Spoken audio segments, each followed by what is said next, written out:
We got some lunatics, okay? These people need to get on some meds. Chabad said that we're the waste products. They're the holy ones with the birthright, and we're the waste products. Your God's not real. You were never chosen, and you're a delusional supremacist psychopath. That's what I think.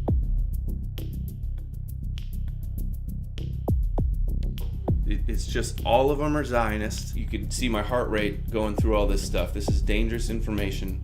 This idea that, all of their lunatic delusional theories are all true, and that they're just going to destroy everybody else's culture.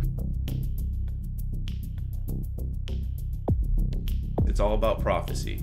This has gone back for so long with the Rothschilds. This is all a Zionist takeover. We have collective sociopaths going around here trying to destroy the world and destroy the Gentiles.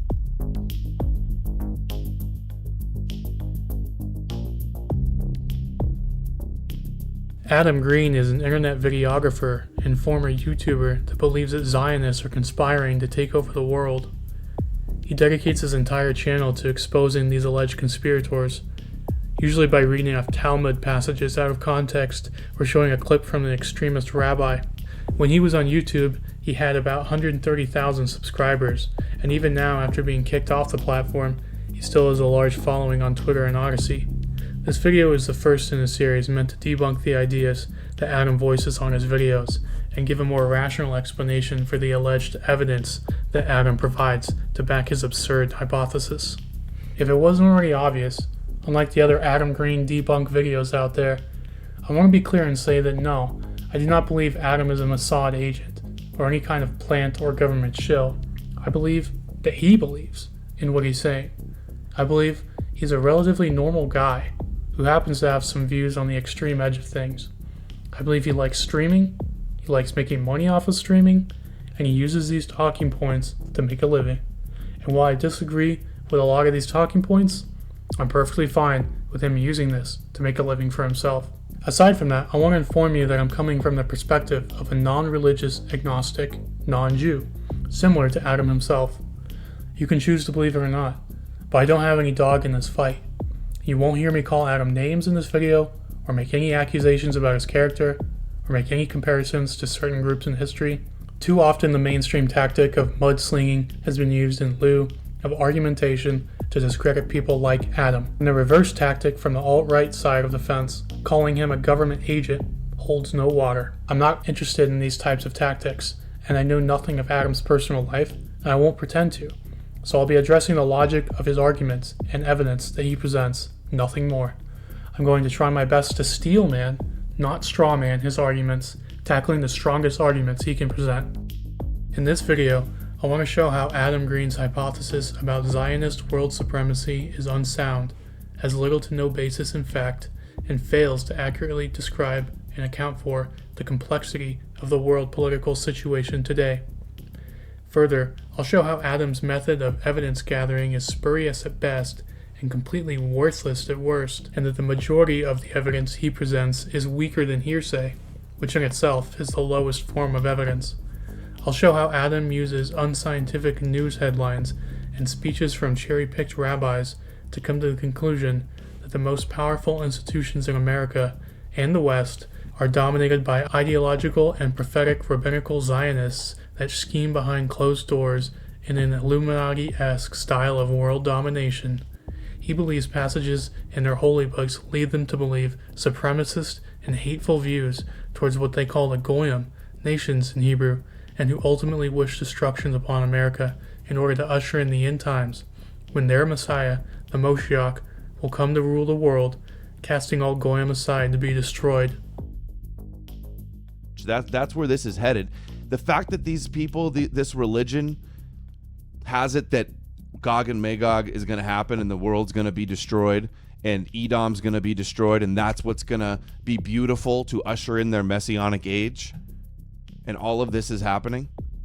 It's the script. It's the blueprint. It's Ezekiel, Gog and Magog, Russia, Persia, the Saudis involved as well now, Cush and Put in Africa, Turkey also aligning with them in the BRICS away from NATO, versus America, NATO, Western Europe, which they believe is Edom, that must be destroyed in the end times.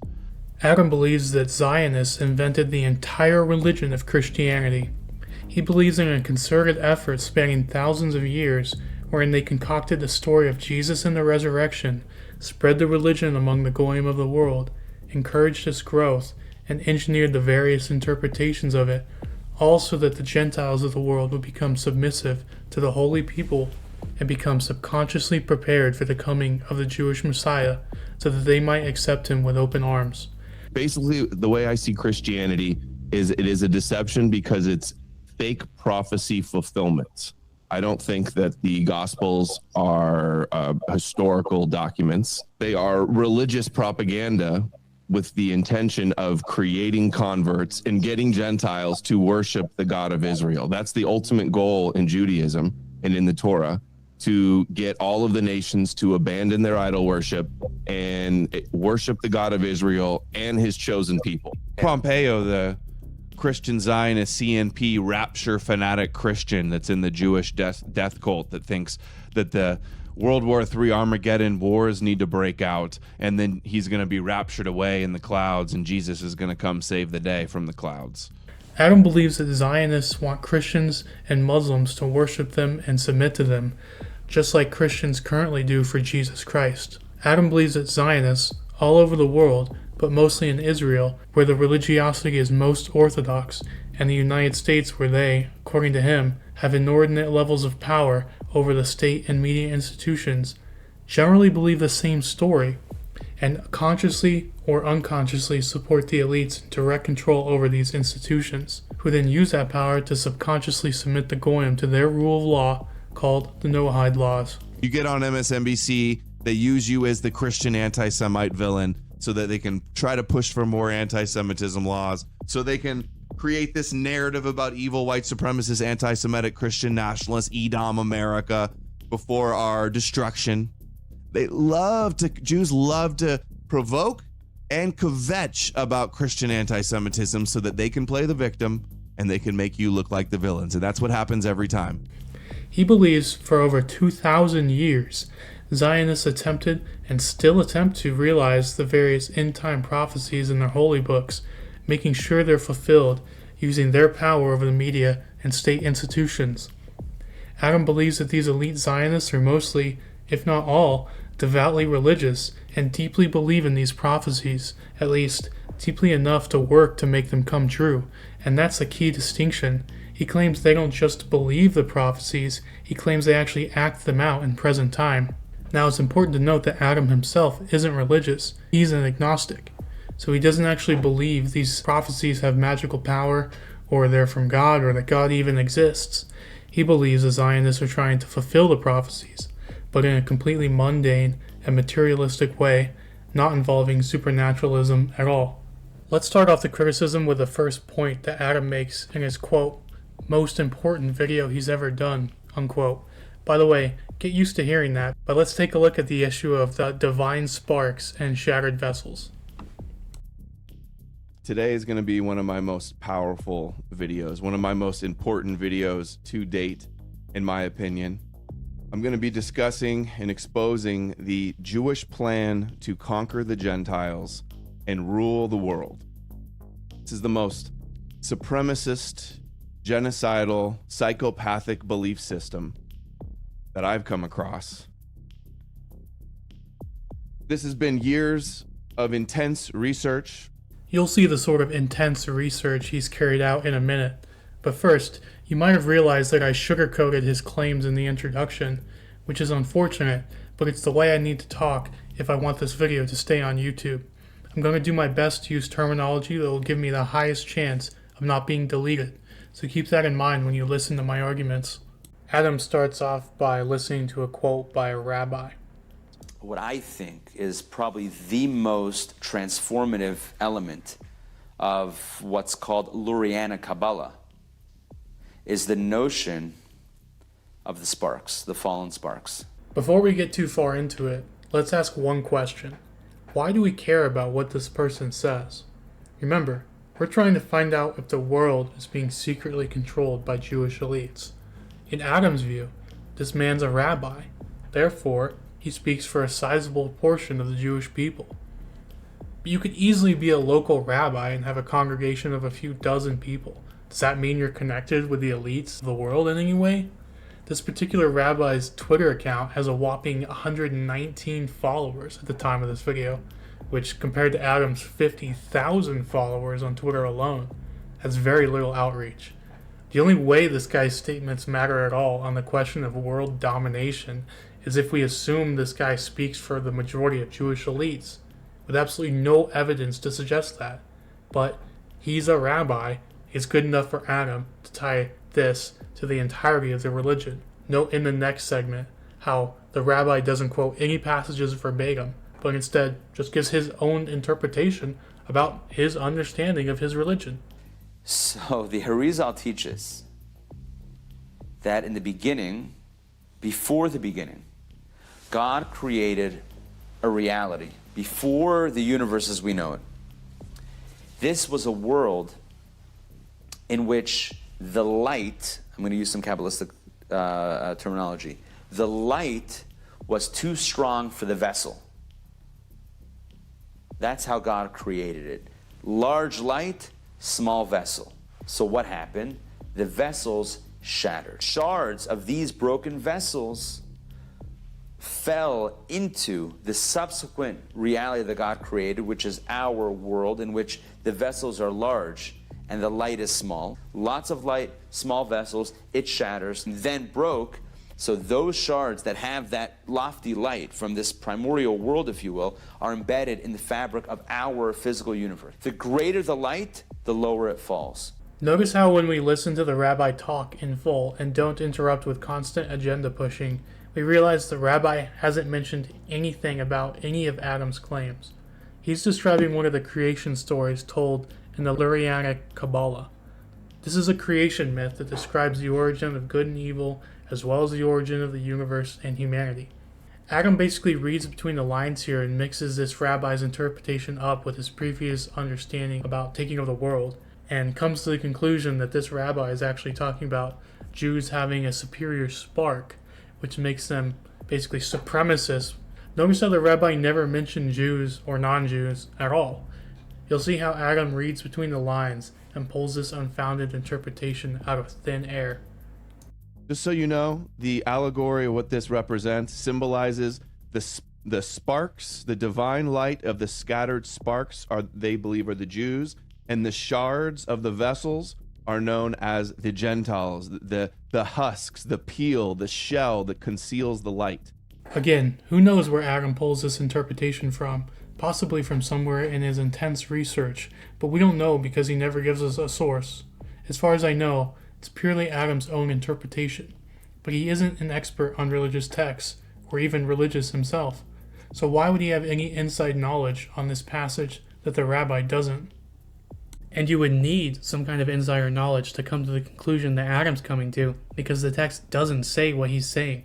Here's Chabad.org, Kabbalah Online, the shattered vessels.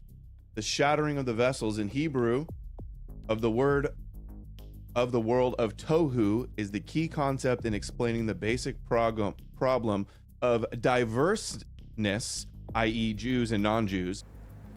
One of the most important steps to getting to the truth, if not the most important, is to check the source of the information. If the source isn't good, the information likely isn't trustworthy either. So instead of reading off a wiki page, which Adam should know is not for serious research, but let's instead look at the source of what's being said. If we go to the website that Adam is looking at, Chabad.org, we can see that this paragraph references a book called Mystical Concepts in Hasidim. With a quick Google search, I was able to find a completely free online version of this book. So let's go to chapter 7 and take a look at what this book says about the problem of diverseness, and if it talks about Jews and non-Jews at all. Actually, this book doesn't use the word diverseness. It uses the word multifariousness. What does that word actually mean, though? According to the dictionary, it means having or occurring in great variety, which is close to diverseness, but doesn't have any historical racial connotation the way diverse does. Remember, words are important, and what words we use can completely change the meaning of a sentence. This author isn't speaking about Jews versus non-Jews, but instead why the variation seen between humans of all kinds exists. The problem of multifariousness isn't a problem in that the Jews want to get rid of the problematic goyim, but that it wasn't fully understood why there was so much variation among humans in the first place, as opposed to everyone just being identical. Remember, this is a creation myth, so it sets out to explain some of the basic foundations of what we see in the world around us. Multiplicity in creation, as well as the origin of evil, and that is Gentiles, they believe, the origin of the evil Gentiles, the satanic Gentiles.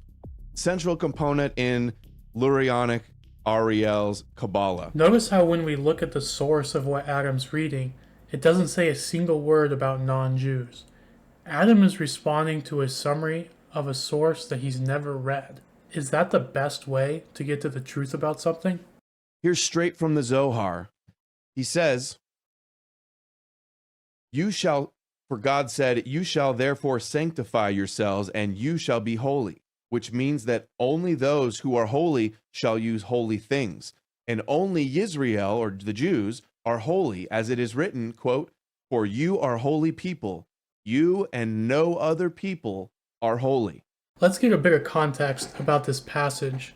It's from the Zohar, which is essentially a commentary on the Torah. Let me first say that there are a lot of Jews that not only haven't ever studied the Zohar, probably couldn't even tell you what some of the main points are in it. In fact, some rabbis believe that you shouldn't even study the Zohar until after age 40. Adam debated a rabbi in 2021. Let's see what an educated follower of the Jewish faith thinks about the Zohar. Many Jews that accept the Zohar, as well as many Gentiles who think the Zohar is great. But there are many Jews who hate the Zohar. Not necessarily for the fact that the Zohar ramps up the ancient racism of all ancient texts and all that. That wasn't the reason it was rejected, even though that's not, it's not a great feature. But it's because the Zohar is a mystical text that violates many of the monotheistic principles. So if we're looking to find evidence of Jews taking over the world, referencing a random passage from the Zohar, a book that relatively few Jewish people even crack open one time in their lives, let alone understand or live by, isn't the strongest form of evidence. But let's look at what's stated. It says Israel, the children of Hashem, are the holy people, and that no other people are holy. But let's get to the root of what he's saying.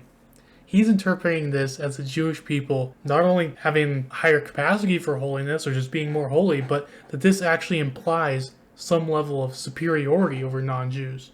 But the text doesn't actually say that. You might be able to infer that, but unless he can provide evidence of a rabbi actually interpreting it that way, reading between the lines of a random passage with no serious background in religious studies is not a great way to get to the information we want, which is what are the Jewish elites in power doing to take over the world? Does Adam provide any evidence that anyone else in the world interprets this passage the way he does? No. Gershom Shlolem, relating very clearly, Kelipa, the shells, the shards of the vessels, the shattered vessels, are the Gentiles, are Esau, are Amalek, with their guardian angel Satan. As long as the last divine sparks, Jews, of holiness and good, which fell at the time of Adam's primordial sin into the impure realm of the Gentiles, the nations, the Kelipot. Again, remember that the shattering of the vessels and the scattering of the divine light represents the exile of the Jews into the nations, into the Kelipot. So again, Adam just states that extra bit without any evidence of that in the text. Let's look at a source that Adam likes to use, Chabad.org, and see what a rabbi says about klipa. The word klipa is being introduced here in the Tanya. The word klipa is an interesting word. It means shell. It means husk. What does it mean?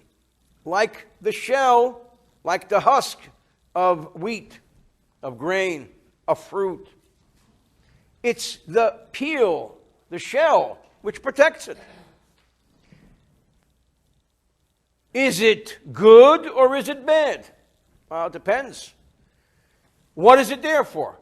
To peel away and to protect the particular vegetation. Sometimes that husk, sometimes that shell, sometimes that peel could become food. Sometimes that shell can kill you. So it depends on what kind of husk and what kind of shell we're talking about. That's one expression, so that the negativity in this world comes in two parts. Number one, as we will learn, there's the klipas noga, there's the translucent or see-through or white husk and shell. That's a pariv husk and shell. It goes either way. Then there is the negative husk and shell, which represents unholiness, impurity, evil. There's the side of holiness, and then there's the other side of unholiness. Adam interprets klipa as literally referring to all goyim, that is, all non-Jewish people. But that's not even what the Chabad rabbis say, who are much more orthodox than the average rabbi.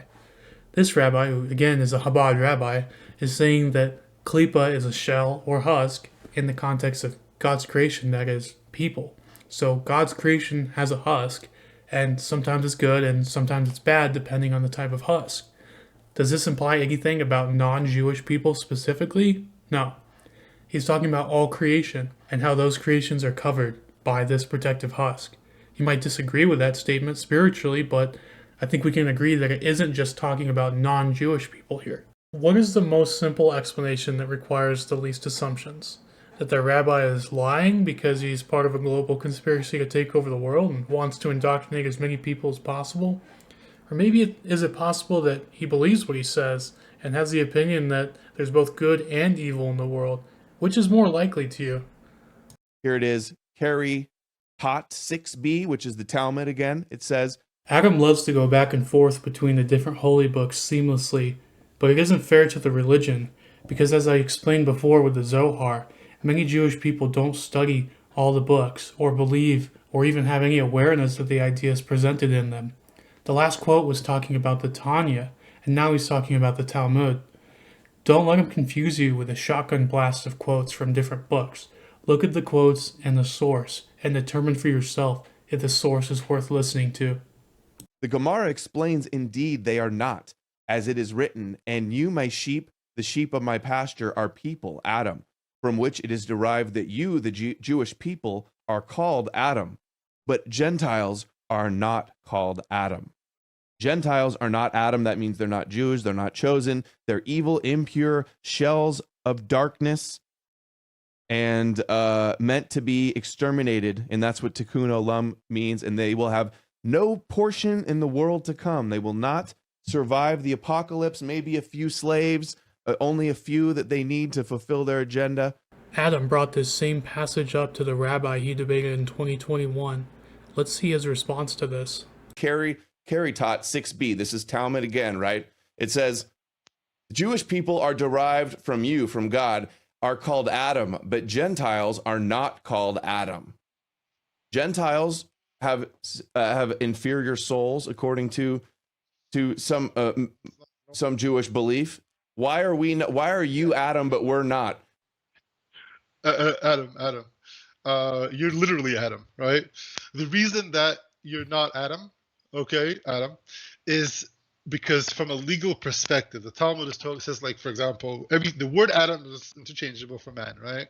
So if you, let's say, you and another man have a conflict, right? Another man sleeps with your wife, God forbid, right? What's the law? Can you be married to her after that? Do you need to get divorced and so on? So the Talmud from time to time reminds us that when we say man, legally we're talking about Jews. Gentiles have different laws. So let's say if a Gentile, for example, I don't know why this is the law, but from a legal perspective, if a Jewish woman commits adultery, she can't remain with her husband.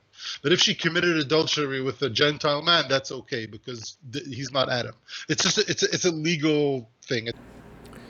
The rabbi explains how the Talmud is a legal document that is describing the role of Jews and non-Jews in a legal sense. Remember, the Babylonian Talmud was written about the time of the fall of the Western Roman Empire, and when Attila was conquering Central Europe about 1500 years ago.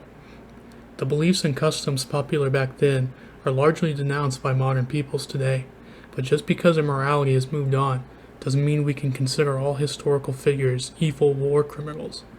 There isn't anything particularly evil about treating your own people better back in the year 400 to 500. It was just common belief that you support those you consider your kin and act fearful of outsiders.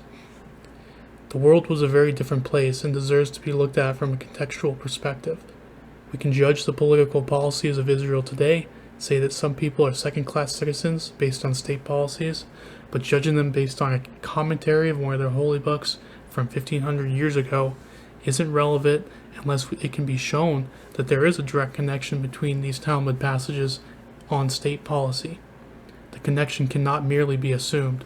Now, here's Rabbi Laitman, top Kabbalah rabbi, talking about the gathering of the sparks being from another dimension, and that this means conquering the world. So let's look at the source of this information again. Adam calls Michael Laitman a rabbi, but he's actually never been ordained and is instead a doctor in an unrelated field. Laitman is a strange case because he's actually a founder of a specific branch of Kabbalah study called Bnei Baruch. It's important to note that Laitman and his Bnei Baruch followers don't consider themselves to be of the Jewish religion. In fact, they don't consider themselves to be religious at all. Bnei Baruch is often called a cult or cult of personality and heavily criticized by groups in Israel because the majority of the focus is on Laitman himself. It's essentially a fringe offshoot of Judaism that exclusively studies the Kabbalah but doesn't require anyone to believe anything or do anything.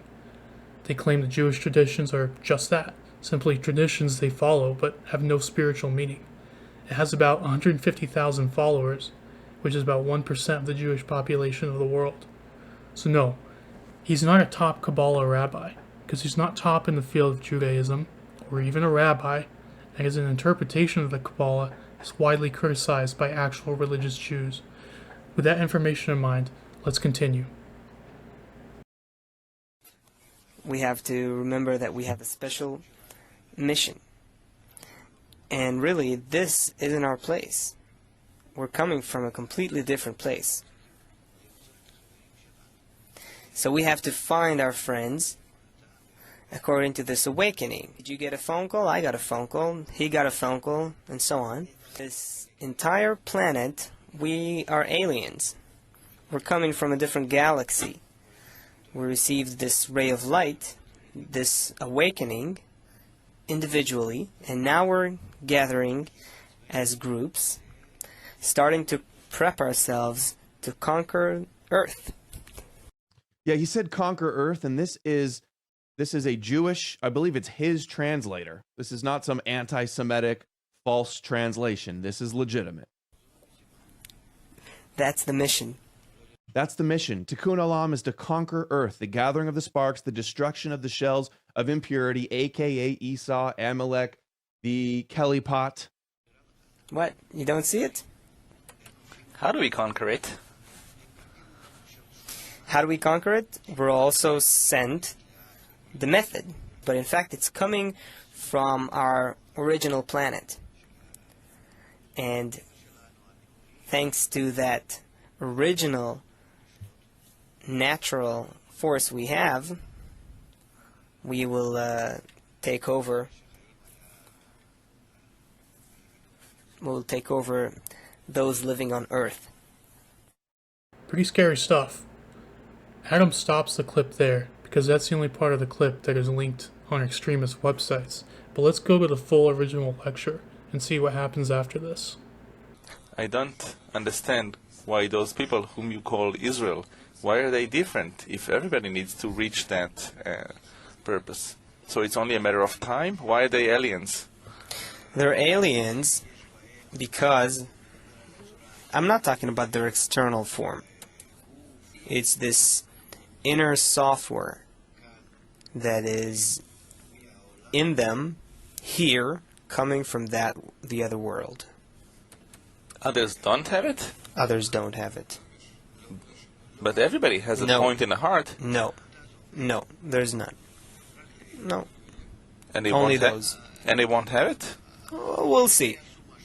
They will maybe go through something in order to have that, but in the meantime, that's not the concern.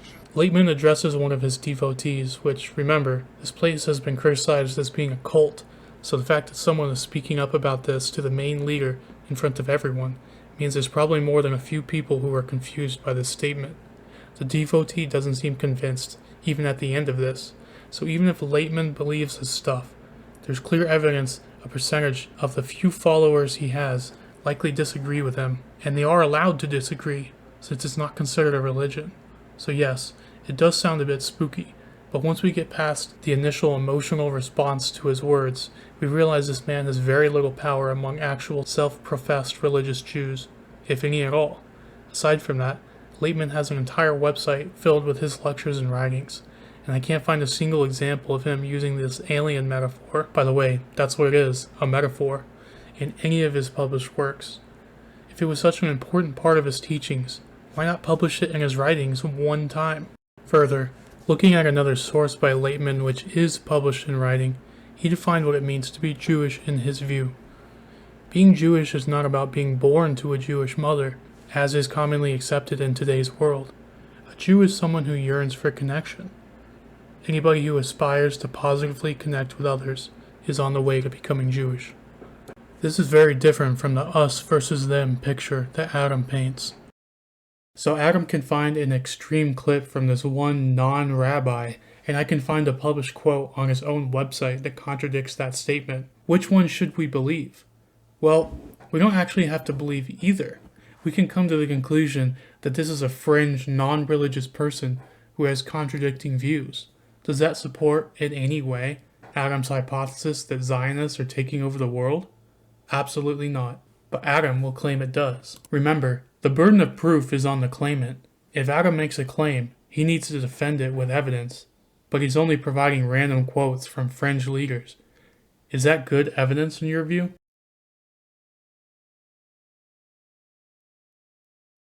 Founder of Chabad. This is the founder of Chabad here. He also says, quote, Gentile souls are of a completely different and inferior order. They are totally evil, with no redeeming qualities whatsoever. Cannot be rectified at all. And Jews were innately good. All Gentiles innately evil. The founder of Chabad Lubavitch. Let's give a little background on Chabad that you won't hear from Adam. By the way, the prophetic Judaism that Adam claims is trying to take over the world is almost entirely Chabadnik in origin. Conservative and Reform Jews do not believe this, and a large amount of Chabad members disagree with Rabbi Schneerson about being the Moshiach, but let's look at the quick history of Chabad to better understand the issue. Chabad gained popularity after World War II when the rabbi at the time, Joseph Isaac Schneerson, the father-in-law of the last Rabbi Schneerson, was sentenced to death in Russia. The execution was never carried out, however, and the rabbi and his followers moved to Brooklyn, New York in 1940. After the first Schneerson's death in 1951, no heir was named, and a power struggle between the second Schneerson and his brother-in-law ensued, with Schneerson coming out on top. The fervent messianism didn't kick in until much later, however, in the early 80s, when the new Schneerson promoted an advertising slogan, "We want Moshiach now." Schneerson also promoted the idea that the end times were close, much closer than any other branch of Judaism thought. After he had a stroke in 1992, many Chabadniks believed that he was the suffering Messiah, as he had become wheelchair-bound after the stroke, but in 1994, Rabbi Schneerson died. This should have been the end of the messianic ideas of Chabad, but instead, his death fired up the messianic craze even further. To quote David Berger, an American Jewish scholar who opposed the ideas of Chabad, and whose ideas I will be repeating in my criticism of Chabad, wrote, Nowhere does the Messiah, son of David, appear on the stage, only to die and be buried before the end of the final act. And he goes on to mention every single holy text of the Jewish people and argue how not a single passage references the death of the Moshiach in this way, with him dying without fulfilling any of the messianic prophecies.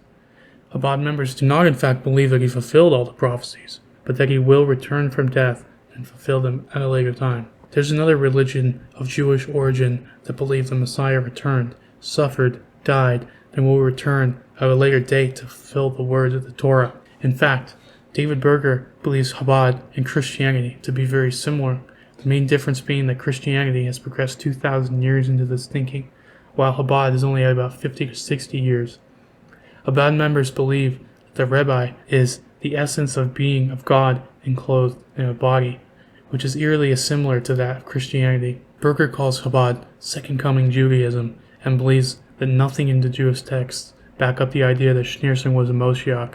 The vast majority of Jews do not even believe this, and Chabad members will not openly admit that they think he's a Moshiach because they believe it harms their ability to bring in more Jews to Chabad.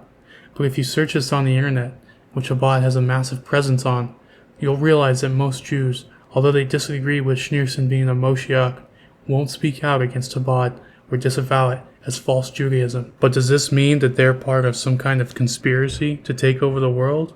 No.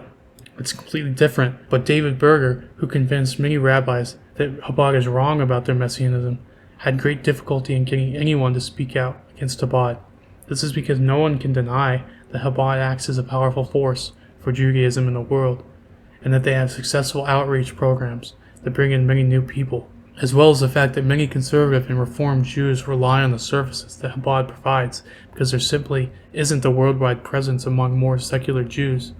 Chabad maintains the Jewish infrastructure that allows many non-Chabad Jews to continue practicing in their own way. But it runs deeper than that. Criticism of Chabad would open up a rift among Jews. The Messianic Chabadniks are here to stay and won't give up without a fight, so anyone looking to dismiss them as a fringe group opens up a potential battle among Jews, which is not a door that most people want to crack open. To summarize, most Jews in the world, in fact the vast majority, don't agree with the ideas of Chabad. Some Jews even consider it to be heretical. Let's listen to Rabbi David Bar Hayim talk about Chabad. So what Chabad essentially has done is to provide for every Jew who wishes to accept their version, their understanding of Torah Judaism.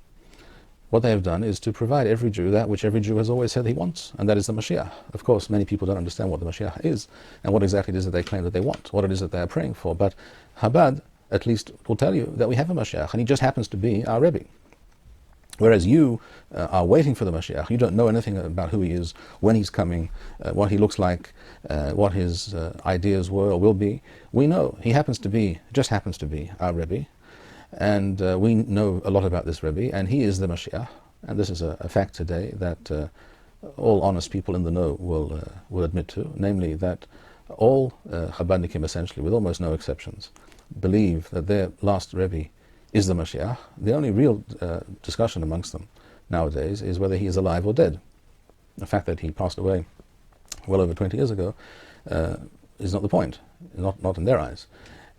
So for those who subscribe to this sectarian view and this newfangled idea and version and concept of Torah Judaism, Chabad provides, for such a person, provides them with a very comfortable and pleasant idea, concept of Geula, of redemption, which doesn't require them to do very much at all.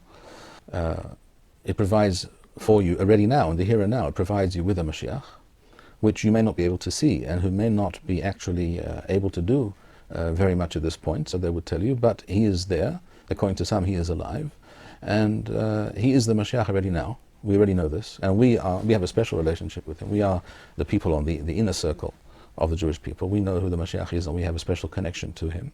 Essentially, you're already living in some form of Geula, of redemption reality. And this also gives you perhaps pride and motivates you to do all sorts of things that other Jews find quite impossible to motivate themselves to do. But this comes at great cost. This comes at the cost of distorting the true message and purpose of Judaism. This comes at the very great price of misleading people as to what Judaism is all about. You might be able to understand now from what this rabbi said how and why most Jews won't speak up against Chabad. It gives them a great feeling of importance and mission that can't be achieved with any non-messianic faith. It also has tricked many people in and outside of the faith, including Adam, that it and it alone is a true representation of the Jewish faith. But from what I've shown you in just the past couple minutes, I hope it's clear that Chabad is a new and extreme form of Judaism that is tolerated because of the importance that it brings to the Jewish people as a whole. You won't find Adam showing a clip of this rabbi, despite him being a well-known YouTuber. Yet his viewpoint is much more mainstream than any viewpoint the radical Chabad rabbis that Adam quotes from proclaim. Don't you think that if Adam was being fair and honest, he might just look at, maybe one time, the viewpoints of non-Chabad Jews to understand their viewpoint? But he never does. The strange thing is that Adam could have a pretty strong argument that suggests that Chabad is a new Christianity and is similar to the early Jewish Christians in the 1st century AD. He could show how Chabad is branching off from Judaism to become its own messianic religion with its own extreme beliefs, but that's not what Adam has ever claimed. He's never commented on the similarities between Chabad and Christianity, because it ultimately weakens his hypothesis about Chabad being the dominant form of Judaism that is, in fact, the true Judaism. It also weakens his idea that Jews concocted Christianity knowingly to enslave the Goyim, because it's clear to anyone who takes more than a cursory glance at Chabad, who basically uses the exact same tactics as early Christians, that the conservative Jews and even other non-Chabad Hasidic communities don't agree with Chabad's claim about the Moshiach, which in itself is the dominant prime mover in Chabad. If Jews were using Chabad to control the Goyim in a master plan, why don't they agree with Chabad, but instead constantly deny Schneerson as the Moshiach?